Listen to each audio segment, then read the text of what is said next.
Assalamualaikum warahmatullahi wabarakatuh. Alhamdulillahi rabbil alamin. Wabihi nasta'in ala umuri dunya waddin. Wassalatu wassalamu ala ashrafil anbiya wal mursalin. Habibina maulana Muhammadin wa ala alihi wa sahbihi ajma'in. Man yahdillah fala mudilla lah wa man yudlil fala hadiyalah. Kita lanjutkan membaca kitab Tafsir Al-Wajiz karya Al-Ustaz Ad-Doktor Wahbah Az-Zuhaili, surah Al-Baqarah, surah yang kedua, ayat 113. A'udzu billahi minasyaitonir rajim. Bismillahirrahmanirrahim. وقالت اليهود ليست النصارى على شيء وقالت النصارى ليست اليهود على شيء وهم يتلون الكتاب كذلك قال الذين لا يعلمون مثل قولهم فالله يحكم بينهم يوم القيامة فيما كانوا فيه يختلفون. Orang Yahudi berkata bahwa orang Nasrani sedikit pun tak ada bahagian dalam agama. Orang Nasrani membalas pula, orang Yahudi pun begitu juga. Padahal mereka membaca kitab masing-masing. Begitu pula orang-orang yang tidak meyakini kebenaran Allah Ta'ala mengatakan seperti perkataan mereka juga. Jadi masing-masing tuduh-menuduh. Allah yahkumu, yang menetapkan di antara mereka pada hari kiamat nanti apa dan siapa yang benar terkait sesuatu yang mereka perselisihkan. Kita baca tafsirnya. Ittahamat kullu ta'ifatin minal yahudi wan nasara al-ukhra. Kullu ta'ifatin, setiap kelompok Yahudi dan Nasrani. Jadi Yahudi satu kelompok, satu puak, satu pihak, Nasrani satu kelompok, satu pihak, satu puak, menuduh masing-masing. Al-ukhra, kelompok yang lain. Jadi Yahudi menuduh Nasrani, Nasrani menuduh Yahudi. Apa? Bi'anna laysa 'ala syai'in mu'tabari min al-haqqi, bahwasanya kelompok yang mereka tuduh itu tidak berada di atas satupun, sikit pun yang dipandang sebagai kebenaran. Ringkasnya, mereka tidak berada di atas landasan kebenaran masing-masing. Padahal masing-masing kelompok itu membaca kitab masing-masing. Apa di antara isi kitab masing-masing? Annahu musaddiqun lil akhari. Bahwa isi kitab masing-masing itu membenarkan yang lain. Jadi kalau Yahudi bernabi Musa berkitab Taurat, membenarkan Nasrani bernabi Isa berkitab Injil. Nasrani bernabi Isa berkitab Injil, membenarkan Yahudi bernabi Musa berkitab Taurat. Tetapi begitulah saling klaim dan saling tuduh. Wa kadza qala al-juhal minal musyrikin la ilma 'indahum wala kitaba mithla hadzal qawli. Begitu juga orang-orang musyrik, orang-orang bodoh dari kalangan orang musyrik. Begitu juga orang-orang bodoh dari kalangan orang musyrik. Yang mereka tidak punya pengetahuan, tidak mampu membaca buku. Macam begini juga perkataan mereka. Fa'innahum qalu, mereka mengatakan laisa mudda'ul adyani ala syai'. Tidaklah orang-orang yang mengaku menganut agama tertentu. Karena orang musyrik ini orang pagan, penganut pagan. Jadi mereka bukan Yahudi, bukan Nasrani. Sementara mereka lihat dalam kenyataan Yahudi dan Nasrani saling klaim, saling tuduh, maka orang-orang pagan ini mengatakan tidaklah orang-orang yang beragama itu sedikit pun berada di atas kebenaran. Jadi makin tambah. Ingat, wallahu yahkumu yaumal qiyamati bainan nasi fima ikhtalafu fihi min amriddin. Allah yahkumu, menetapkan nanti di hari kiamat siapa yang benar di antara kelompok-kelompok ini terkait dengan klaim kebenaran agama itu. Wa sayujazihim bima huwa mustahiqun alaihim. Allah akan balas apa yang pantas untuk mereka. Ayat ini turun terkait dengan Yahudi Madinah. Ini harus difahamkan, terkait dengan Yahudi Madinah dan Nasrani Najran. Hina tanadharu, ketika mereka melakukan perdebatan. Yahudi mengatakan, ma'antum alaihi min ad-din. Kalian sikit pun tidak berada di atas kebenaran agama. Karena kalian wa kafaru bi'isa wal injila. Dan mereka, bukan karena kalian ya, mereka Yahudi kufur terhadap Nabi Isa dan kitab Injil. Nasrani membalas pula, ma'antum alaihi min ad-din. Kalian pun tak ada berada di atas kebenaran agama. Fakafaru, Nasrani pula kufur terhadap Nabi Musa dan kitab Taurat. Maka turunlah ayat ini. Allah ajarkan, imani Musa, imani Isa. Kita yang mengimani itu di dalam agama disebut beragama Islam, agamanya Islam, penganutnya disebut Muslim. Di ayat yang ke-114, siapa yang lebih aniaya? Siapa yang lebih zalim bila dibandingkan orang-orang yang menghalangi disebut nama Allah di masjid-masjid? Bahkan orang itu berusaha kharabiha, merubuh, menghancurkan masjid. Siapa yang lebih aniaya, yang lebih zalim, yang lebih sewenang-wenang berbanding mereka itu? Orang-orang seperti ini mereka tidaklah masuk ke dalam masjid kecuali dalam keadaan khaifin, takut. Di dunia mereka khizyun, hina. Di akhirat mereka mendapat siksa yang azim. Siksa yang azim, kalau diartikan agung tentu tidak cocok. Siksa yang mengerikan, yang tidak mampu dibayangkan oleh fikiran kita. Azim. La ahada adlamu mimman mana'a ibadatallahi fil masajidi wa sa'a fi hadamiha. Tak ada seorang pun, ya, ini Al-Quran sudah sebutkan, tak ada seorang pun azlamu yang lebih aniaya, lebih bertindak sewenang-wenang, lebih zalim berbanding orang-orang siapa saja yang menghalangi mengabdi kepada Allah di merata masjid, dan bahkan ia berusaha merubuh, menghancurkannya. Mereka berdosa. Makanya yang belum ada khulul masajid la ilaha khaifina min iqabillah. Tidaklah mereka layak, orang-orang seperti ini tidaklah mereka pantas masuk ke dalam masjid kecuali mereka mengalami khaifin, takut, kecut, ya, xenofobia, takut terhadap pihak lain, ya. Tentu akibatnya mereka takut terhadap iqabillah, siksa Allah Ta'ala, karena mereka sadar betul tindakan mereka itu salah. Di dunia mereka zulun hawanun, hina. Walaupun faktanya nampak mereka itu hebat, terhormat, berkuasa. Tapi agama menjelaskan manusia ini bukan hanya aspek raga, ada aspek jiwa. Jiwa mereka hina. Kenapa? Karena jiwa yang baik itu melawan kebenaran. Maka mereka hina. Di akhirat ada syadidun sinar. Untuk mereka ada siksa yang syadid, yang mengerikan di dalam neraka nanti. Abdullah bin Abbas menyebutkan ayat ini turun terkait dengan kaum pagan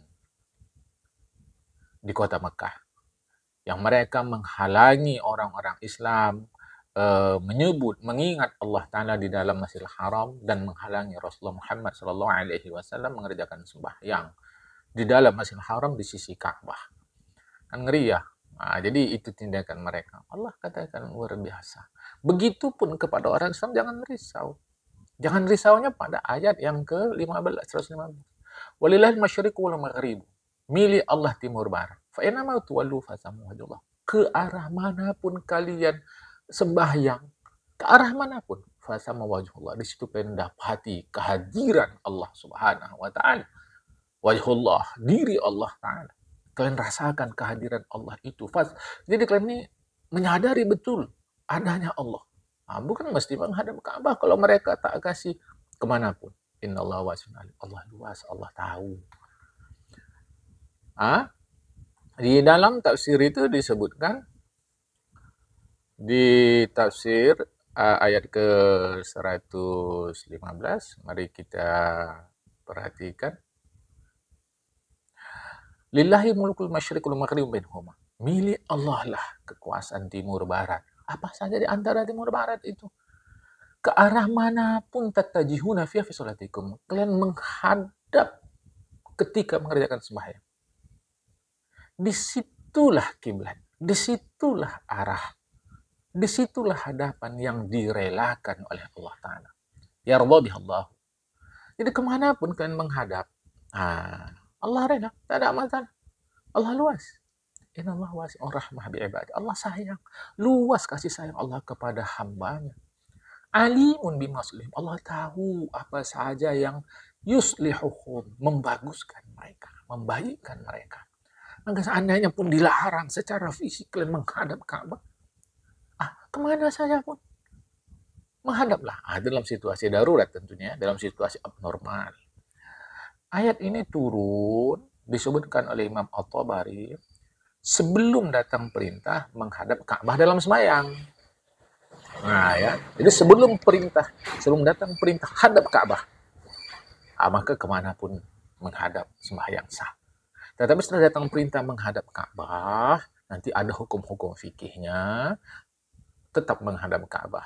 Kecuali dalam situasi-situasi tertentu yang sulit untuk diketahui arah kiblat, boleh kemana saja. Penjelasan luasnya nanti itu ada dalam kitab fikih.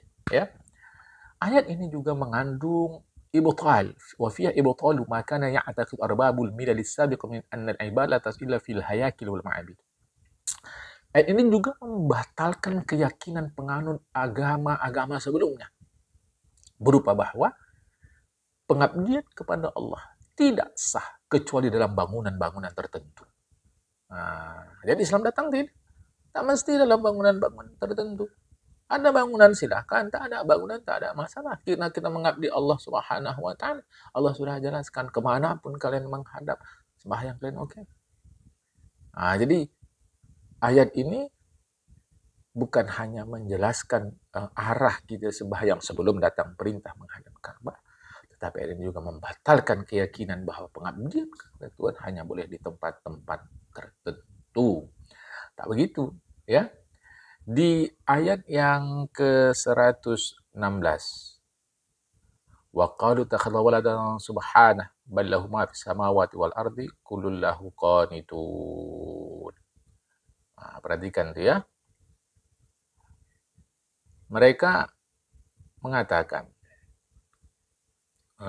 apa komentar mereka seterusnya?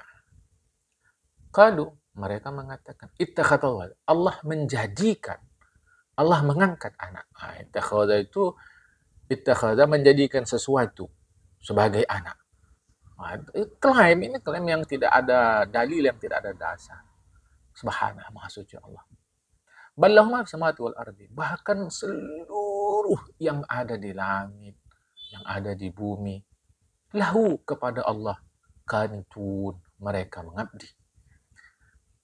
Jadi kalaulah Allah mengangkat sesuatu sebagai anak, berarti statusnya sebagai Tuhan. Lah sedangkan seluruh selain Allah mengabdi kepada Allah. Berarti ada dua objek abdian, Tuhan dan anaknya. Sementara Allah sudah mengatakan tidak ada Tuhan kecuali Dia. Jadi ini kontradiksi sekali dalam pikiran mereka ketika mereka mengatakan Allah itu mengangkat anak. Jadi dalam pikiran sudah kacau. Ya. Kita lihat apa tafsiran ayat ini. Wa qala al-kuffaru, orang kafir menyampaikan ittakhadallahu waladan, Allah menjadikan sesuatu sebagai anak. Bukan pula Allah melahirkan. Jadi bukan dari diri Allah. Yang lain pula ada sebagai anak. Yahudi katakan Uzair anak Allah. Nasrani katakan Al-Masih Isa bin Maryam anak laki-laki Allah. Tadi Uzair anak laki-laki Allah. Al-Masih Isa bin Maryam anak laki-laki Allah. Ta'anazallahu ta'ala an ittikhadil waladi. Maha suci Allah menjadikan, mengangkat anak. Bahkan milik Allah seluruh yang ada di langit dan di bumi. Milkan wa khalqan. Semua adalah milik Allah. Semua adalah ciptaan Allah. Al-kullu ibadullah. Semua adalah hamba Allah. Jadi kalau semua hamba Allah lantas hamba diangkat menjadi anak Allah, kan statusnya terangkat, tertinggi, ternaik menjadi Tuhan pula. Kalau gitu adalah Tuhan selain Allah. Sedangkan kulum khadi'una li sultani, seluruhnya tunduk patuh terhadap kuasa Allah. Fakaifa yakunu ahaduhum waladillah, betapa mungkin salah satu di antara makhluk Allah itu menjadi anak Allah. Ya, secara logika saja sudah tidak masuk. Ya, logika saja sudah tidak masuk.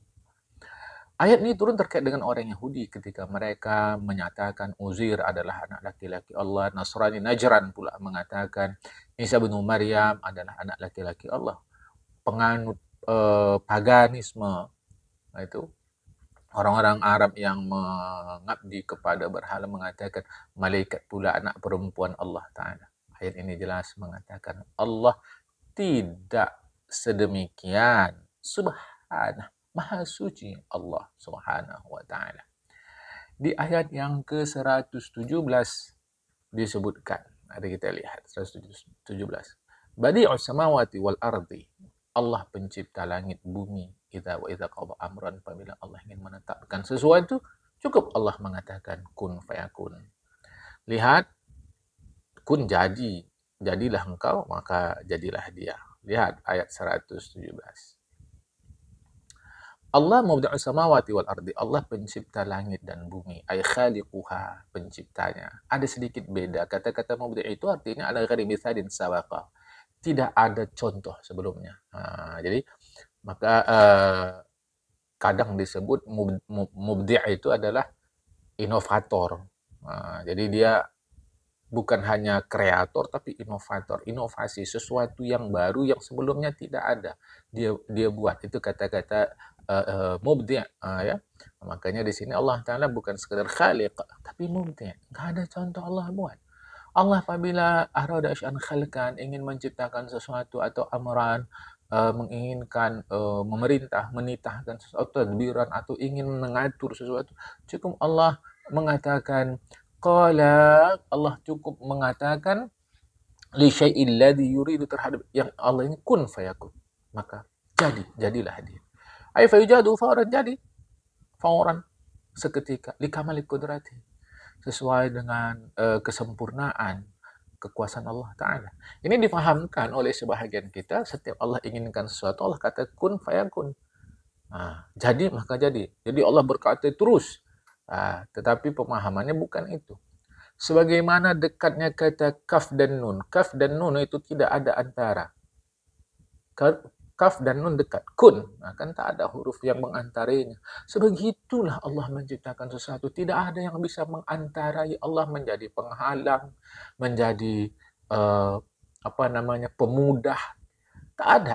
Tak ada. Semuanya Allah. Bagi Allah kun. Sebagaimana kita antara kaf dan nun tak ada waw. Kun, jadi. Tapi sebagian kita memahamkan asal Allah mau menciptakan sesuatu, Allah katakan kun. Padahal ayat ini memaksudkan ayujadu fauran likamali qudratihi, ada dengan segera, sesuai dengan kesempurnaan daripada kekuasaan Allah Subhanahu wa Ta'ala. Ayat 118. Berkatalah orang-orang yang tidak meyakini akan kebenaran dari Allah Ta'ala itu, laula yukallimunallahu,